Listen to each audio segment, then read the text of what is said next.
¿Cómo está? Agenda abierta de domingo. ¿Por qué? Porque Argentina decide hoy, 27 de octubre, en medio de una profunda crisis económica generada por las políticas de corte neoliberal del presidente Mauricio Macri. Los argentinos entonces votan por jefe de Estado, también por su vice, además de renovar parte del Congreso.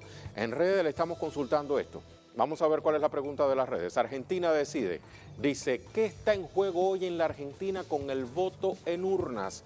Le damos, como siempre, tres opciones. La primera, el futuro de la patria. La segunda, el bolsillo del pueblo. Y la tercera, la continuidad de la era Macri. Pero Uruguay también decide hoy, en unos comicios que según analistas se presentan más polarizados, primero con L, después con R, que los anteriores. Economía, seguridad interna, educación, empleo, son algunos de los temas que están sobre la mesa. En ellos se basan los uruguayos para ejercer su voto por el presidente, el vicepresidente y parte del órgano legislativo. Comienza entonces la agenda abierta, manténgase con nosotros durante aproximadamente una hora. No solo de Argentina y Uruguay vamos a estar hablando, también de Colombia, donde hay elecciones regionales. Acompáñenos, @telesuragenda_A, estamos en Twitter y en Instagram, @agenda abierta. Ya inicia nuestro programa.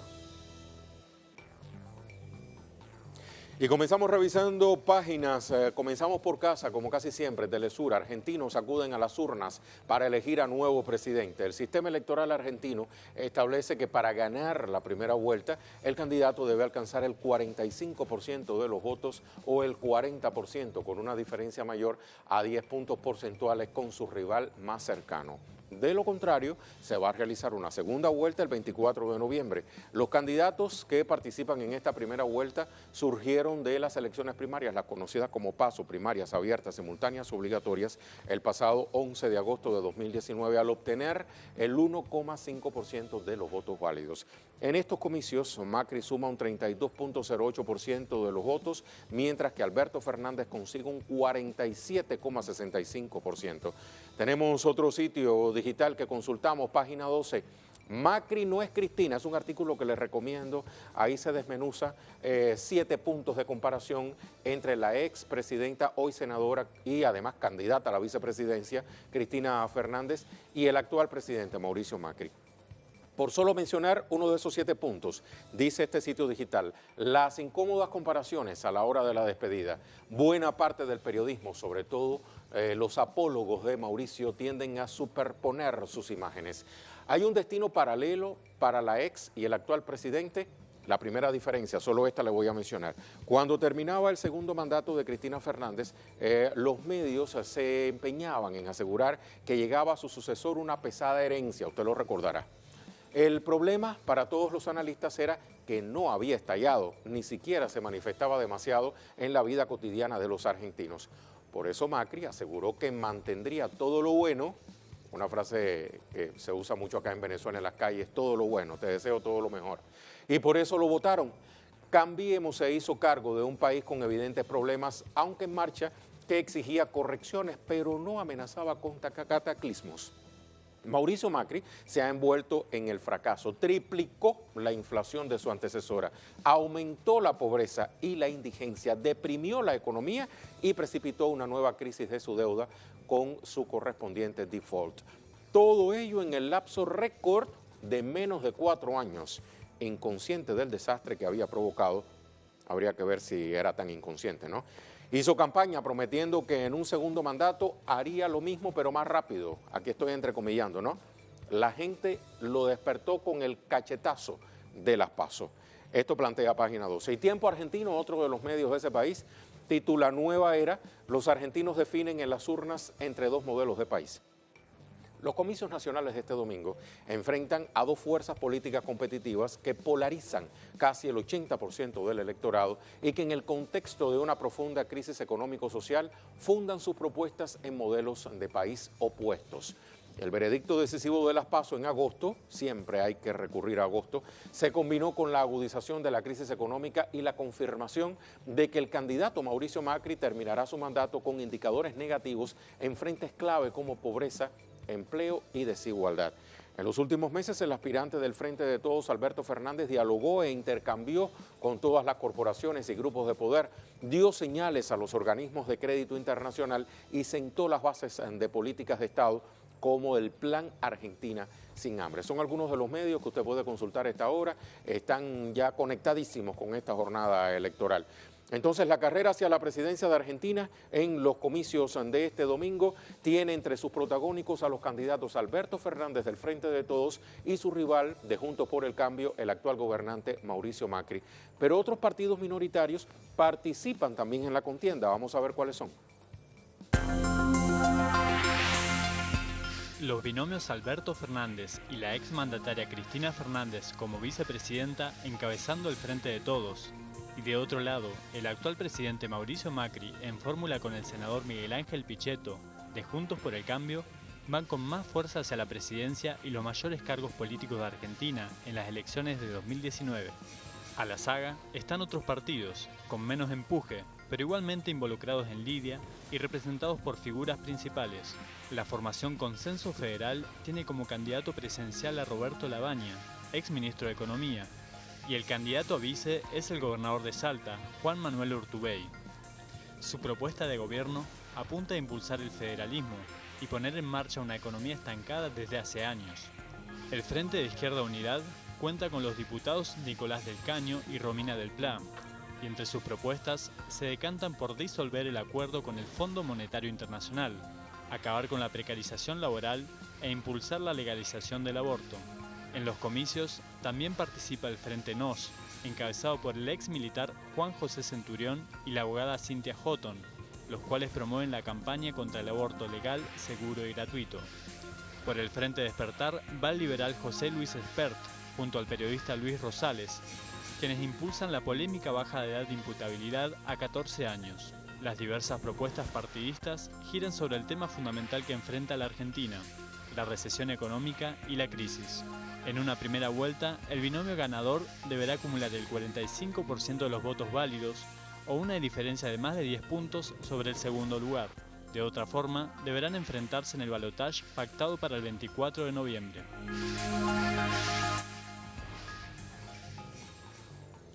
Vamos entonces a iniciar nuestro recorrido informativo desde el terreno, desde el lugar de la información. Tenemos, por ejemplo, a nuestro corresponsal Edgardo Esteban en Buenos Aires para que nos actualice. Hola, Edgardo, ¿cómo estás? ¿Dónde te encuentras? ¿Qué está pasando a esta hora? Hace solo minutos abrieron los centros electorales. Rey, te saludamos y saludamos a la audiencia de Telesur y estamos en esta jornada cívica de poder votar por parte del pueblo argentino. Casi 34 millones están participando en las urnas. Buenos Aires amaneció lluviosa, pero a pesar de eso se está realizando con normalidad hasta ahora los actos comiciales. Se han abierto las escuelas, estuvimos recorriendo varias y realmente con total tranquilidad y normalidad esta jornada que puede ser histórica y con mucha expectativa. Nosotros estamos ubicados en la Universidad Católica, en la zona de Puerto Madero, aquí en la ciudad de Buenos Aires. Mucha expectativa porque en algunos... Mucha expectativa, Edgardo. Te interrumpo un momento porque tenemos imágenes de Alberto Fernández, el candidato del Frente de Todos, está ofreciendo declaraciones. Vamos a escuchar. Ya resuelto mucho antes de ser candidato. Había arreglado con Alicia Kirchner el día 20 ir a Santa Cruz y le pedí visitar el mausoleo de Néstor. Y el 18 de mayo Cristina anunció esto. Y mi primer salida fue a verlo a Néstor. Y ahí frente a él le prometí lo que le tenía que prometer. Bueno, llegó hoy. ¿Se emociona cada vez que habla de él? Sí, claro, lo quiero mucho. Y Alberto, ¿es una está... señal? ¿Qué crees que le diría a Néstor si estuviera vivo hoy día? Hacé lo que tenés que hacer, que yo te acompaño. ¿Y qué sería eso? Él sabe lo que teníamos que hacer. ¿Tiene fe, tiene esperanza de que esto pueda cambiar, Alberto? Todos los argentinos vamos a cambiar esto, no es Alberto. Ni es Alberto ni es Cristina, somos todos los argentinos. Alberto, y eso, lo que viene y lo que hay... Bueno, ahora no podemos hablar más, yo estoy en veda. Digo, de lo que viene y lo que hay que hacer, que usted sea referencia al presidente Néstor Kirchner. ¿Tienes esbozo ya de lo que viene? No, es que estoy en veda, no puedo hablar, realmente no puedo hablar. Yo les agradezco mucho, no quise ser descortés con ustedes, pero ya estamos. Ok, gracias a todos. Gustavo ayer.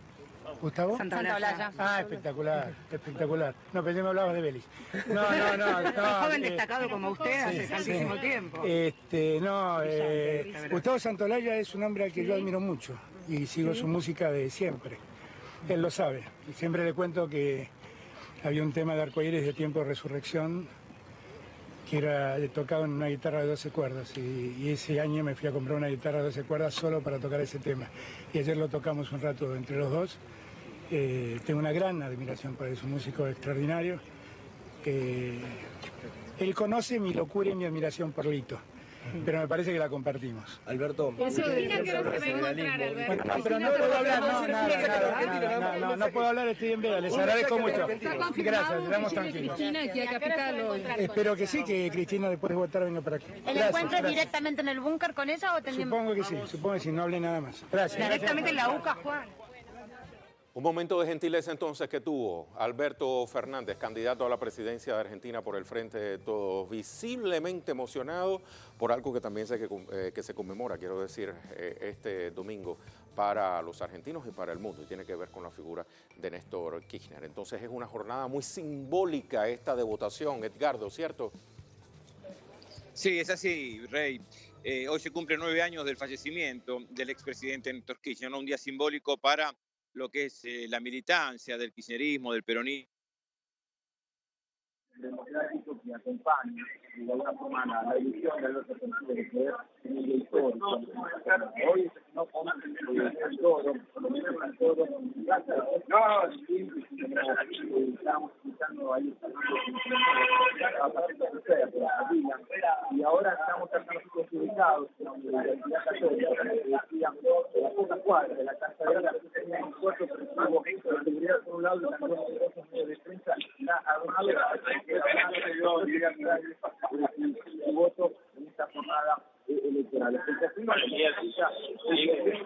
y participación reducida en horas de la tarde, estima que alrededor de las 20 horas va a estar distribuida en la zona de Canadá, junto a oficinas al plan operativo de seguridad, también aguardando esta situación y desde esa perspectiva marcando justamente lo que va a ser de toda la actividad que está haciendo Alberto Fernández en esta jornada histórica de Muchas gracias, Edgardo. Nos mantendremos contigo. En cualquier momento vamos a regresar donde te encuentras para que nos sigas contando cómo se desarrolla esta jornada electoral. Usted lo veía en muchas de las tapas de los medios argentinos.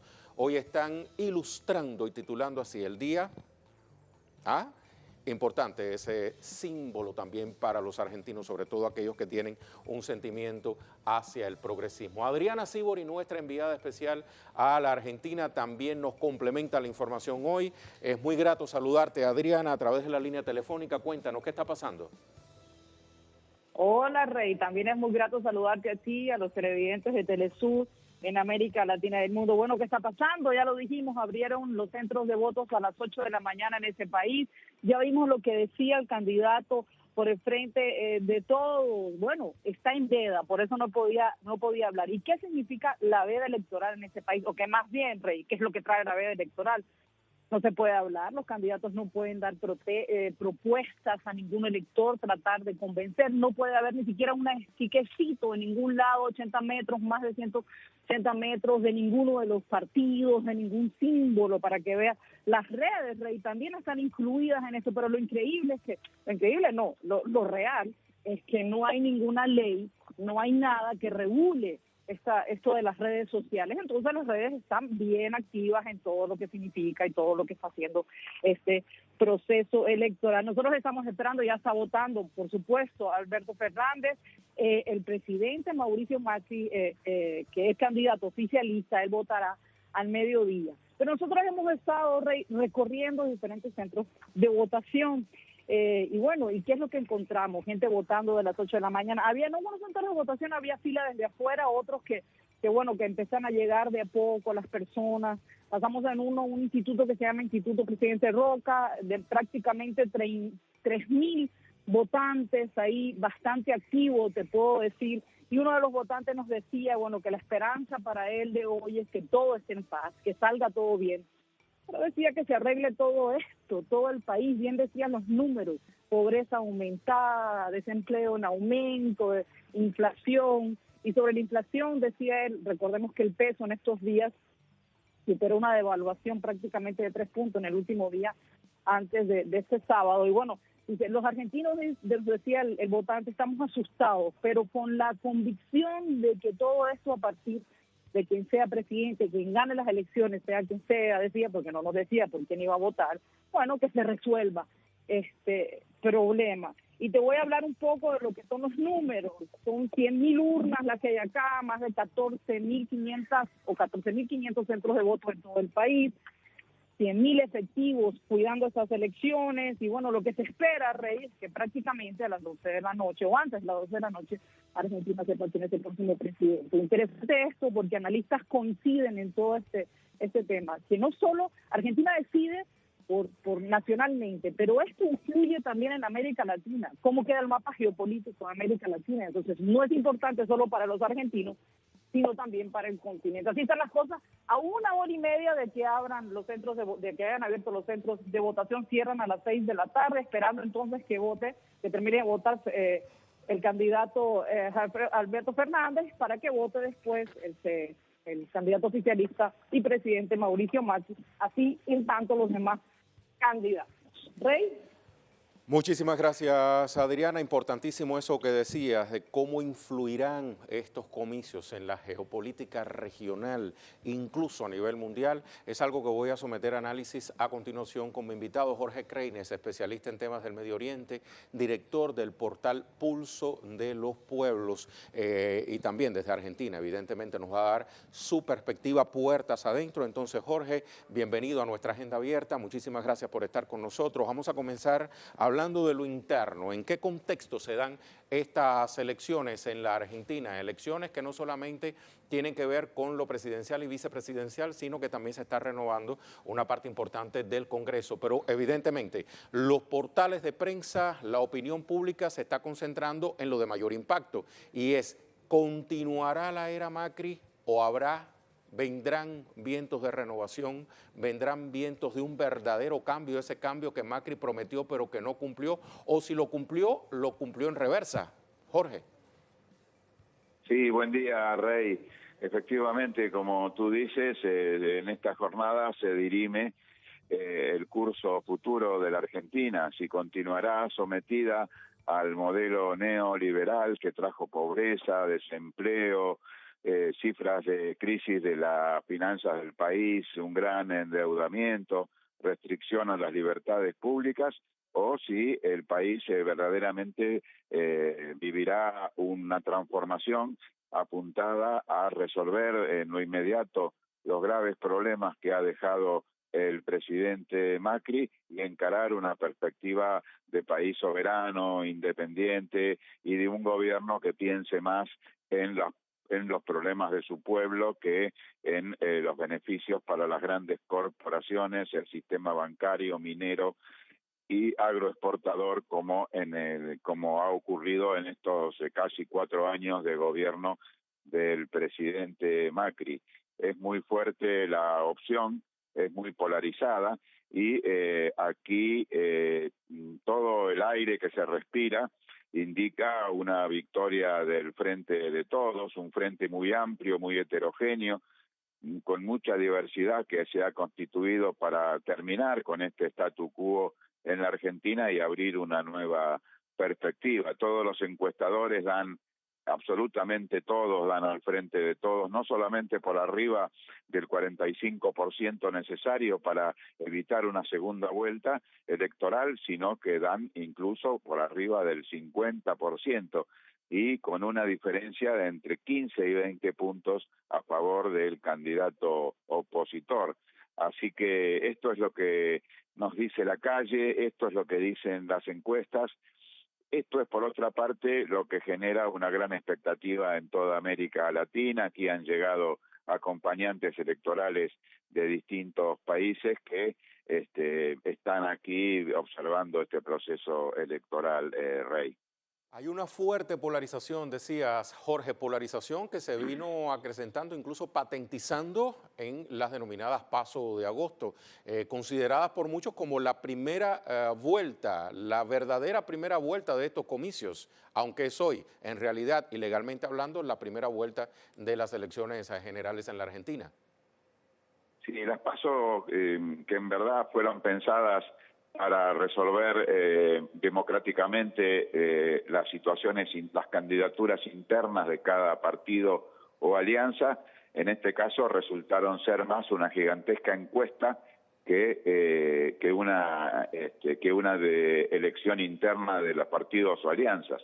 Así que sí, fue un dato sorprendente, muy importante, y hay que decir que muy pocos se animaban a dar las cifras.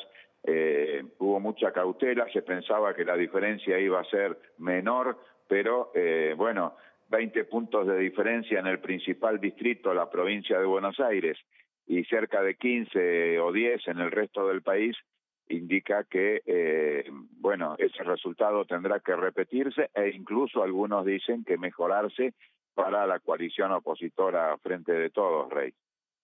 Ahora bien, vamos a ver este tema más allá de fronteras, si te parece, Jorge, porque sin lugar a dudas la era Macri, vamos a ver de mañana en adelante si hablaremos de una pesada herencia, de una pesada carga o no, eso lo dirá el propio pueblo, aunque ya lo está diciendo en las calles, ¿no? Lo ha venido diciendo en las calles.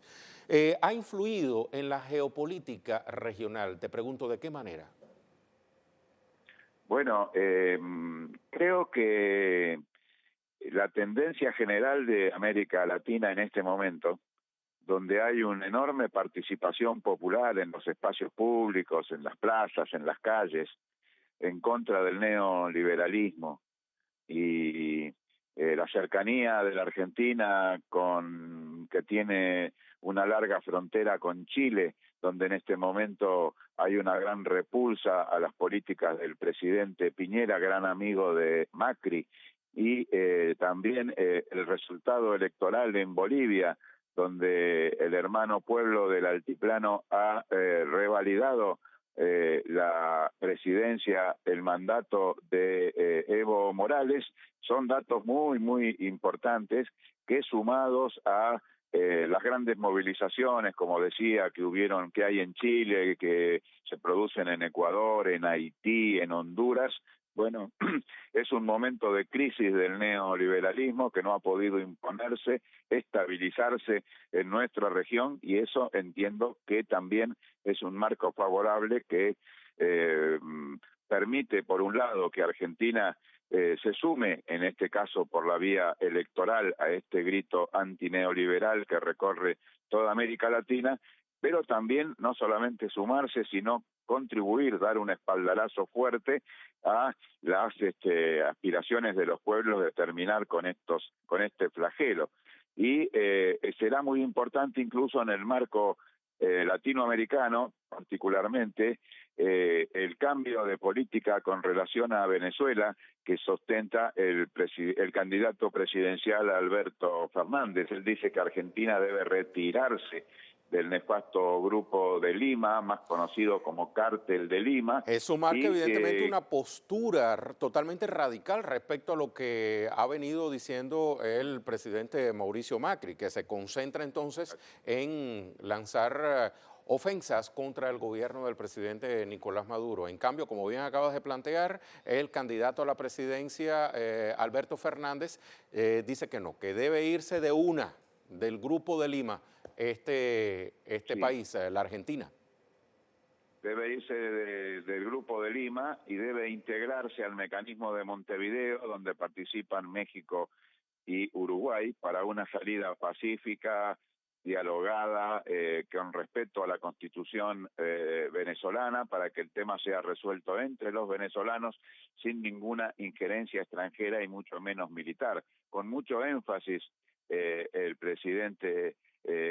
candidato presidencial Alberto Fernández señaló que en su gobierno ningún soldado argentino, ningún tipo de agresión argentina se va a producir contra el hermano pueblo y contra la soberanía de la República Bolivariana de Venezuela, Rey. Bueno, no quisiera finalizar esta entrevista, Jorge, sin reflexionar brevemente contigo sobre lo simbólico que representa esta elección. Mantente un momento con nosotros. Mateo Grille nos tiene información también desde el Uruguay. Recuerde que son comicios que se están desarrollando de manera paralela. Argentina, Uruguay, también hay elecciones regionales en Colombia. Mateo, si me escuchas, te doy los buenos días. Adelante. Buenos días, Rey. Sí, efectivamente, la candidata a vicepresidenta por el Frente Amplio, Graciela Villar, está haciendo uso del voto. Recién emitió su voto en el circuito número 1044 de la escuela Juana de Ibarburu y ahora se retira en esta escuela en la zona de Las Acacias, en la frontera con el barrio Maroñas. También, como en el anterior caso, en el caso del presidente de la República, Tabaré Vázquez, hay muestras de apoyo que ustedes pueden ver en este momento, con una cantidad de electores que la siguen por el pasillo de esta escuela, que es una escuela muy concurrida, además de esta zona, una escuela muy particular. Ahora la candidata va a dar unas declaraciones afuera de la escuela y por ahora las elecciones se están desarrollando con total normalidad. Hay una gran afluencia de votantes en esta mañana. Las largas filas ha sido la constante, aunque hace muy poco rato que se inició la votación, hace 2 horas nada más. Sin embargo, ya están confirmando las grandes filas de votantes y la gente espera con muchísima expectativa en esta jornada, que en principio iba a ser una jornada muy lluviosa, pero que nos dio una sorpresa el tiempo. No ha llovido por ahora, ni parecería que lo fuera a hacer en breve, por lo cual es probable que haya incluso más votantes de lo que inicialmente se preveían, aunque en el Uruguay siempre votan en el entorno del 90% de los habilitados para votar. Hay nada más que un 10% de votos entre en blanco y anulado, es decir, votos no válidos. Después todo aquí, como ustedes ven, se está desarrollando con total normalidad. Está retirándose la candidata a vicepresidenta por el Frente Amplio, Graciela Villar, que además es bueno decirte, Rey, fue una sorpresa del candidato Daniel Martínez, porque hasta las elecciones internas de junio pasado no era una candidata de primera línea, no era ni siquiera una dirigente de primera línea del Frente Amplio. Sin embargo, después de la elección de Martínez a ella como candidata a vicepresidenta, se hizo conocer muy rápido, realmente desde el mes de junio hasta ahora, y se ha convertido en una figura de relevancia muy importante aquí en el Uruguay. Tan importante, claro, que incluso va a ser candidata a vicepresidenta y todas las encuestas dicen que puede tener una enorme votación en esta jornada, del orden del 40%. Le hacíamos un chiste, le decíamos que siempre tiene que... Bueno, Villar, vamos a hablar un poquito de este día. ¿Pudo dormir durante la noche? Bueno, un poco sí, mucha expectativa. Es un honor para mí participar con lo que está pasando en la región de esta fiesta de la democracia. Creo que Uruguay una vez ratifica su convicción cívica de todo su pueblo. Las jornadas previas al acto eleccionario han demostrado que votemos lo que votemos, nos podemos encontrar en la calle, podemos dialogar, podemos saludarnos, y eso es lo que tiene que marcar la diferencia de este país en el día de hoy, como un ejemplo por la importancia que tiene la democracia, la coexistencia de las distintas ideas y el respeto por lo que pensamos cada uno.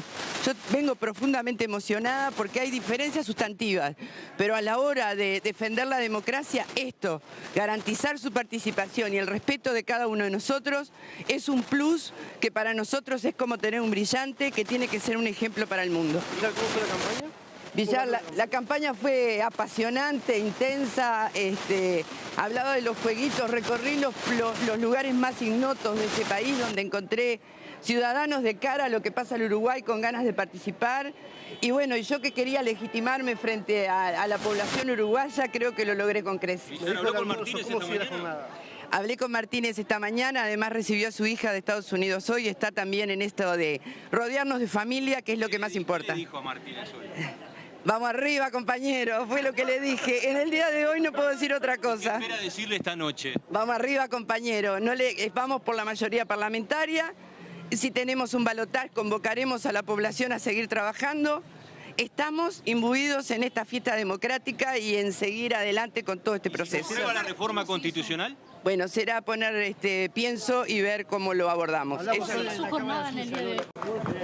Allí estaba la candidata a vicepresidenta Graciela Villar, que daba declaraciones a la prensa y rescataba una de las particularidades que se están viviendo en este momento y que además no es la primera persona que lo rescata en estas horas, que es la situación tan particular del Uruguay respecto a la región, porque se están desarrollando elecciones en absoluta calma. Hay efectivamente un clima de coexistencia entre distintas fuerzas políticas, distintas opiniones, y viendo el panorama regional quizás destaque mucho más esa situación que vive el Uruguay en clave absolutamente democrática. Y además, en este caso, Graciela Villar en particular, aunque también lo ha sostenido Tabaré Vázquez en otras intervenciones, y el resto de los dirigentes de la izquierda, sostienen desde la izquierda, hay que conservar esta opción política, o al menos esta idea de que el neoliberalismo no vuelva al Uruguay en los próximos tiempos. Esto es una cosa que se ha remarcado mucho durante esta campaña electoral, además, y es una cosa que los ciudadanos en el Uruguay vienen remarcando, porque se ha dicho que la opción o las opciones que están presentes en esta votación es o continuar con estas políticas que ha instalado el progresismo, o volver a las políticas neoliberales de la década del 90, por lo menos aquí en el Uruguay, que han tenido su correlato, ustedes saben, en Argentina con el gobierno de Mauricio Macri, en Chile con el gobierno de Sebastián Piñera, o en el Ecuador de Lenín Moreno. Por aquí, por la escuela Juana de Ibarburu, aquí en el barrio de Maroñas. Es todo, compañeros, volvemos con ustedes. Muchas gracias, Mateo. Es que no queríamos perder este avance de último minuto, independientemente de que vamos a dedicar un tiempo más prudencial al tema de Uruguay en solo momento para la audiencia de Telesur, que ya está conectada con nosotros. Te despido por el momento, Mateo. Muchísimas gracias. Voy a retomar con el invitado que tenía sobre la vecina argentina, Jorge Kreiner. Me dicen que se acaba de caer la comunicación. Por eso voy a aprovechar ahora para presentarle nuestra pregunta en Twitter, que recuerde, sobre Argentina también tenemos posicionada una. Argentina decide qué está en juego hoy en ese país con el voto en urnas. Número 1, el futuro de la patria, 92%, esta primera opción. El bolsillo del pueblo es la segunda. Vea entonces lo que tenemos, hay un 0% y hay una tercera que marca un 8% frente a ese gigantesco 92% que habíamos hablado hace segundos, que habla de la continuidad de la era Macri. Si usted está en Argentina, puede que no lo esté, pero también le interesa este tema, puede participar entonces con nuestra pregunta en Twitter. Mientras marcamos pausa, al regreso hablamos de Uruguay.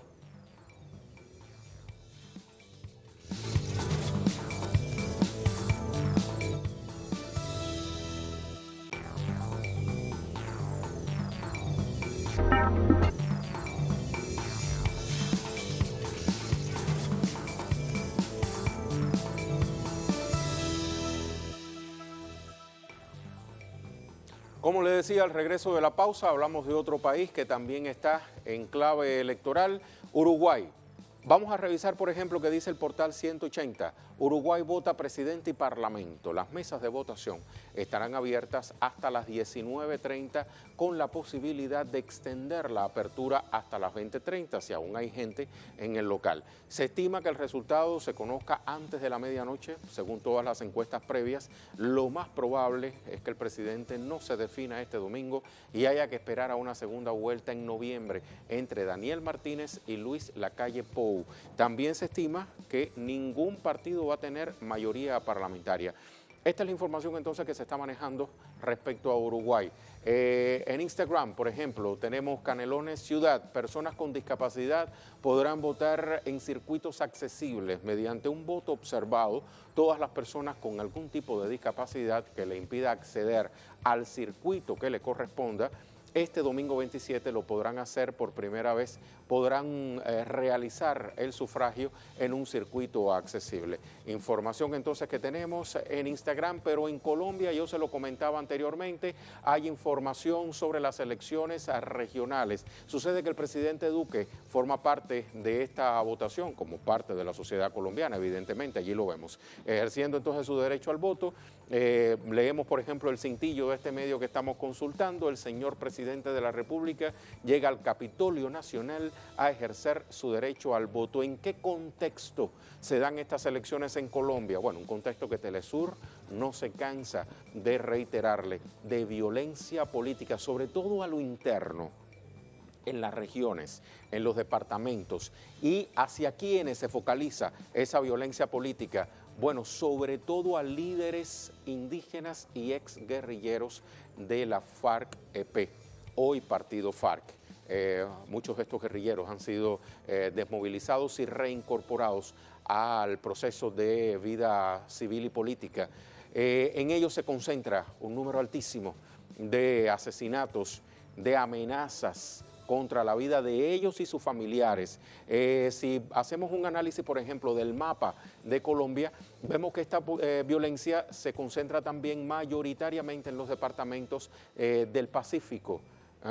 Vemos entonces cómo las denuncias no cesan. Usted recordará que nos hemos hecho eco de ello a través de las redes sociales, las diferentes organizaciones defensoras de derechos humanos, organizaciones que amparan al liderazgo civil en las regiones colombianas, asociaciones campesinas lo han denunciado, y todo parece indicar que el Estado colombiano o hace oídos sordos de esta violencia política o sencillamente lo permiten, como dicen también algunos defensores de derechos humanos en Colombia.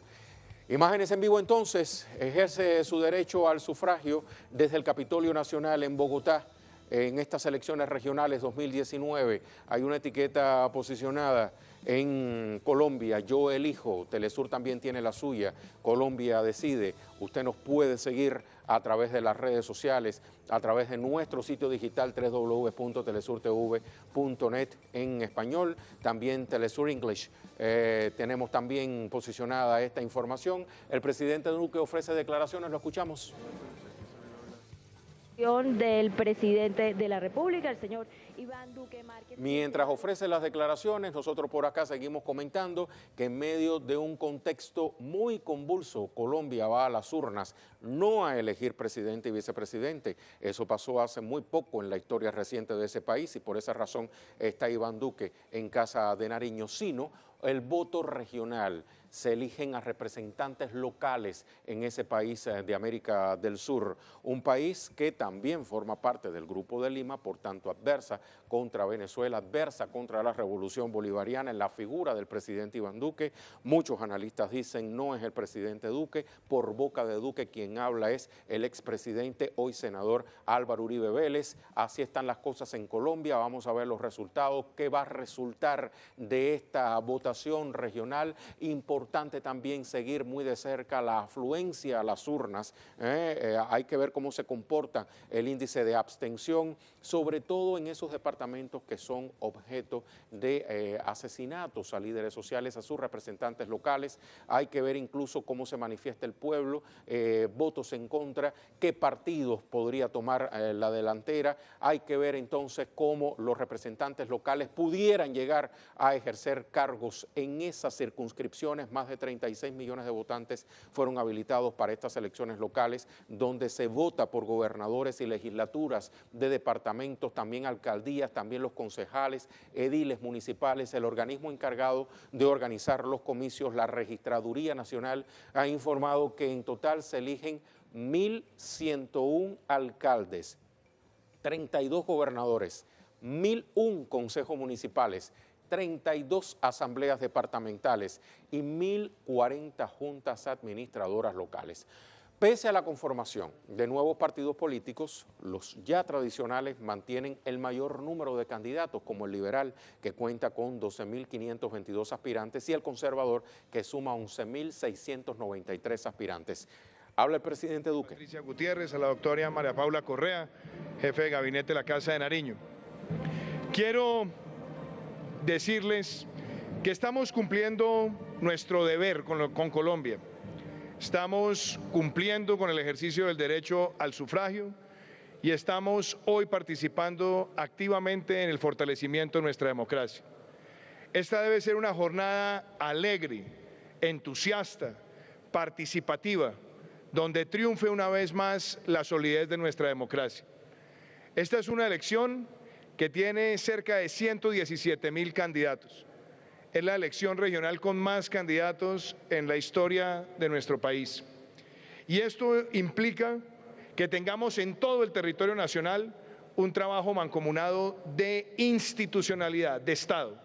La organización electoral, la Registraduría Nacional, el Consejo Nacional Electoral, la fuerza pública, las instituciones locales, los organismos de control, la Fiscalía, toda la institucionalidad unida para fortalecer la democracia de Colombia.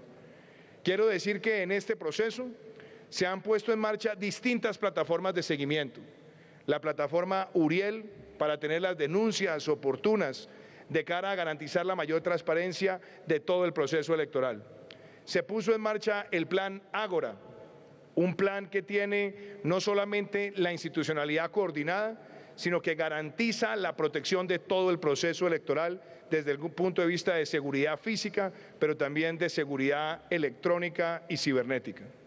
Quiero felicitar al registrador, a toda la organización electoral, por todos los preparativos para esta jornada, garantizar que llegue el material electoral a todo el territorio nacional y hoy esperamos que Colombia tenga una gran participación ciudadana, que los colombianos elijan a conciencia y bien. Y este gobierno, así como lo ha hecho con los gobernantes locales hasta hoy en estos 14 meses, seguirá trabajando con las personas que sean elegidas por los colombianos para su éxito, porque su éxito es el éxito de Colombia.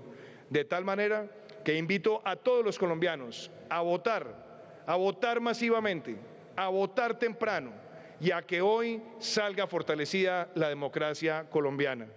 Quiero expresarle también mi agradecimiento a todos los héroes de la fuerza pública, hombres y mujeres que están en todo el territorio garantizando este derecho constitucional y garantizando que la democracia colombiana sea una vez más fortalecida.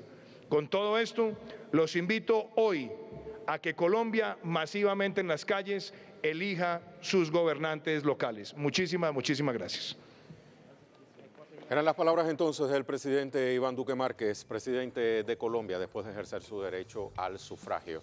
Además, estas elecciones van a contar con la participación inédita del partido Fuerza Alternativa del Común, FARC, que durante toda la campaña fue víctima de amenazas, estigmatizaciones, persecuciones por parte de grupos armados irregulares, denunciados como paramilitares, estos grupos armados. De los candidatos propuestos por el partido integrado por los desmovilizados de las extintas FARC-EP, fueron asesinados 7 candidatos y otro se encuentra secuestrado.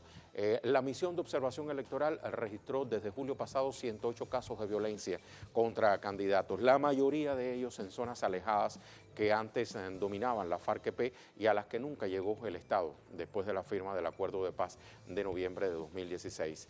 En Agenda Abierta entonces estamos haciendo seguimiento a esta jornada electoral que le ha costado la vida y la tranquilidad también a una buena parte del pueblo colombiano. Dejamos de lado Colombia para retomar el asunto que nos venía ocupando, elecciones en Uruguay. Me voy a basar en un tuit de nuestro compañero Pablo Siricid. Dice, el voto no es obligatorio para los mayores de 75 años ni para las personas con discapacidad, pero nada impide, ni siquiera algunas escaleras, que esta señora cumpla con su deber cívico. Vea usted entonces la imagen que nos ofrece Pablo Siris, una persona discapacitada y asiste al centro de votación. Es el momento entonces del análisis. Me voy a dirigir a otra parte de nuestro estudio para saludar a Raúl Ferreira, analista internacional. Raúl, ¿cómo le ha ido? ¿Cómo está? Muy bien, un gran gusto, Rey, de estar en tu programa y conectados en un día tan especial para el futuro de mi país y el de la región, porque estas elecciones suceden en un momento muy especial de la vida de la región. Y ahí me voy a anclar con usted. ¿En qué momento surgen estas elecciones en el Uruguay? Bueno, surgen en un momento donde es muy elocuente los índices de violencia por razones políticas que se están diseminando por la región. En primer lugar, un cuadro que netamente tiene que ver con qué va a resultar cuando conozcamos el veredicto de la voluntad popular, que es la explosión de descontento contra el modelo neoliberal. Esto se venía manifestando en Ecuador de una manera dramática, ya desde hace mucho tiempo en Argentina, que es quizás el país donde el resultado sea más predecible. Se manifiesta de una manera que los grandes medios de difusión ocultan en el Brasil.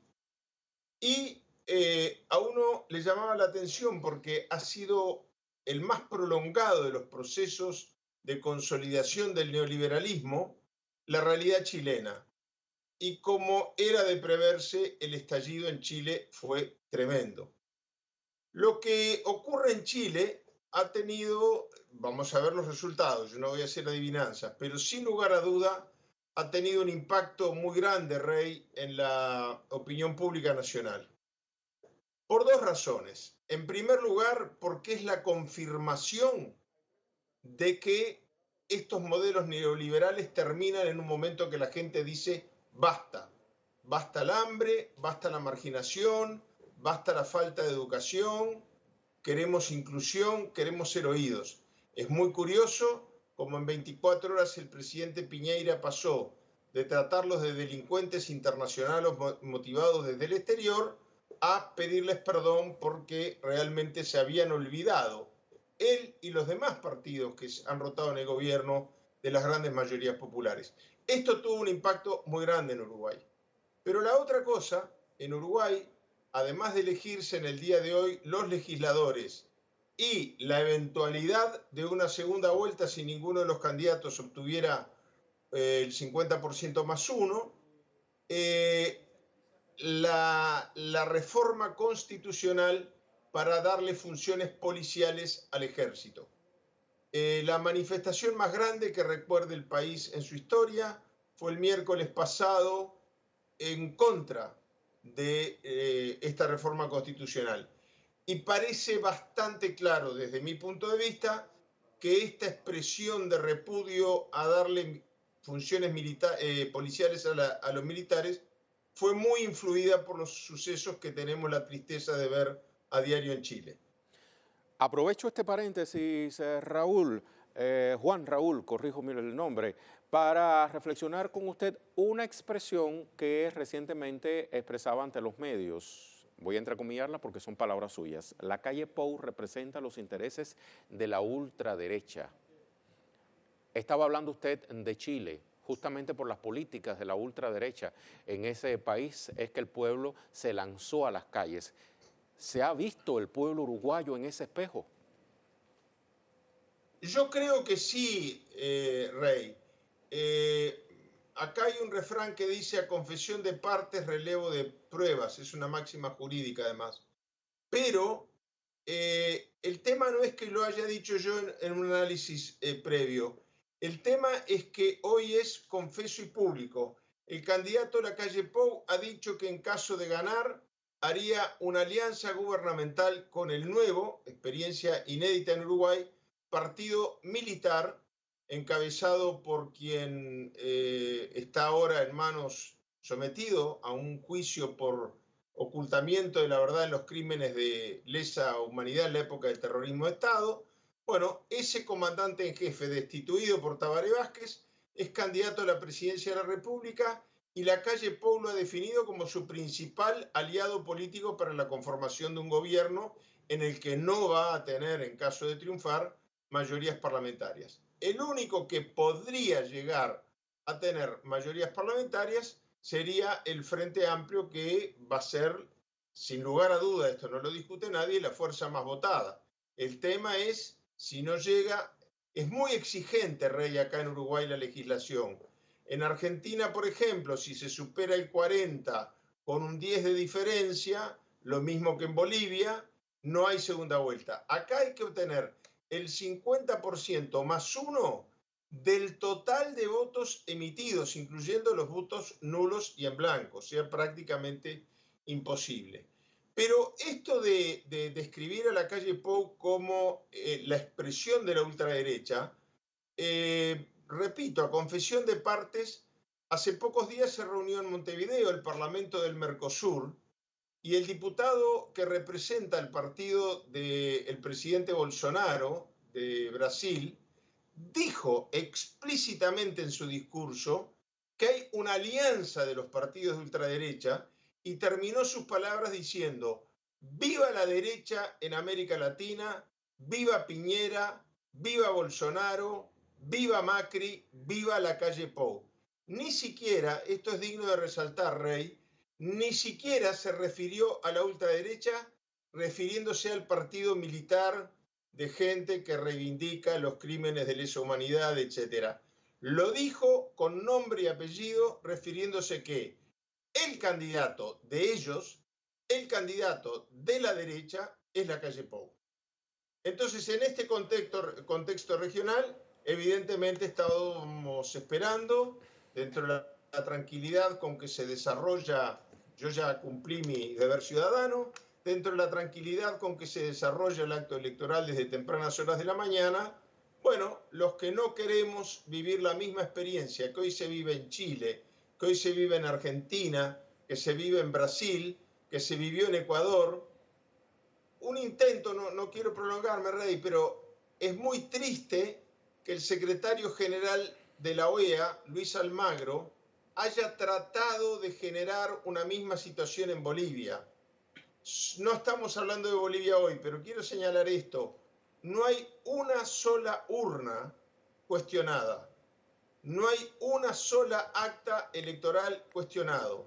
Sin embargo, el secretario general habla de fraude, igual que el candidato opositor, Mesa, con lo cual parecería como que se quiso distraer la atención de los focos de rechazo que genera el neoliberalismo, diciendo los países gobernados por progresistas también tienen disturbios. Hablando de países progresistas, Uruguay, por ejemplo, ha planteado junto a México una muy interesante propuesta en defensa de la democracia en Venezuela, en defensa de los valores de la revolución bolivariana. Y cuando usted citaba a esa persona que lanzaba los vítores, los vivas, por los presidentes que representan gobiernos neoliberales en la región, a mí inmediatamente me vino a la mente el autodenominado Grupo de Lima. Un cambio en la política uruguaya a través de estos comicios podría también generar un cambio político de este país respecto a Venezuela, ¿o me equivoco? Totalmente. Yo creo que sea cual sea el resultado va a haber un cambio en la política exterior. Si el Frente Amplio repite, no solamente va a mantener la línea que ha mantenido, no solamente de irse de los países del Grupo de Lima, sino de haberse retirado del Tratado del TIAR de la Organización de Estados Americanos, sino que va a estar inserto en una región más cohesionada. No es lo mismo la política exterior del Uruguay rodeado de Bolsonaro y Macri que con una expresión donde va a ser más fácil entenderse con el gobierno argentino.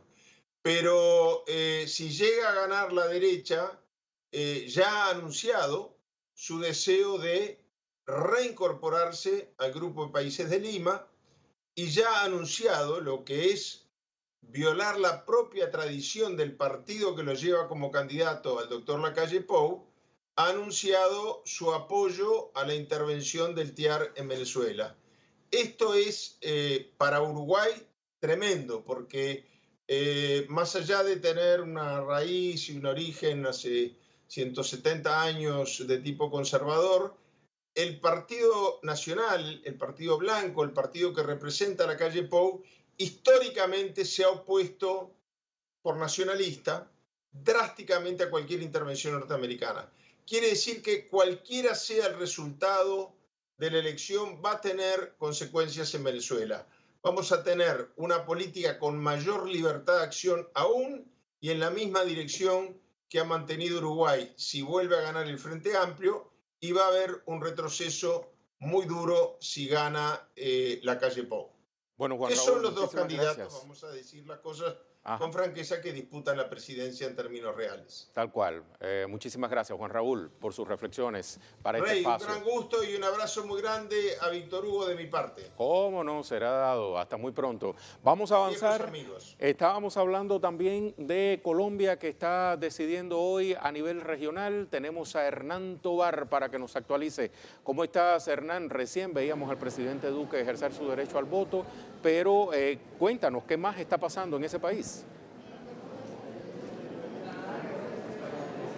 Ray, un gusto para ti, para toda la teleaudiencia de América Latina y el mundo que nos ve a través de las pantallas de Telesur. Hace 26 minutos el registrador Juan Carlos Galindo dio la apertura oficial a las elecciones en Colombia. Recordemos que el mismo registrador ha dicho que hay instaladas más de 107.000 mesas a nivel nacional para que se ejerza el derecho al voto por parte de los ciudadanos. También la misión de observador hace presencia, la misión de observación electoral hace presencia en estas elecciones con 56 veedores extranjeros repartidos en 33 ciudades y en 11 departamentos. Estos departamentos donde se pueden presentar posibles riesgos electorales, fraude electoral o violencia política. Y estamos hablando de departamentos como Chocó, Magdalena, Norte de Santander, Tolima, Valle del Cauca. Recordemos también, es muy importante decir que estas elecciones, las FARC como partido político después de la firma del acuerdo se presentarán.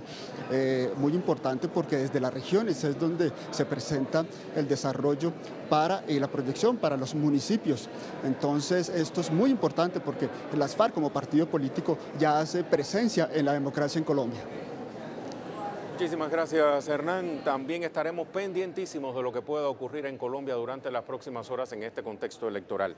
Y con este enlace que establecimos con nuestro colega Hernán Tovar, ponemos el punto final por hoy a nuestra agenda abierta. A usted muchísimas gracias por habernos acompañado. Manténgase con Telesur.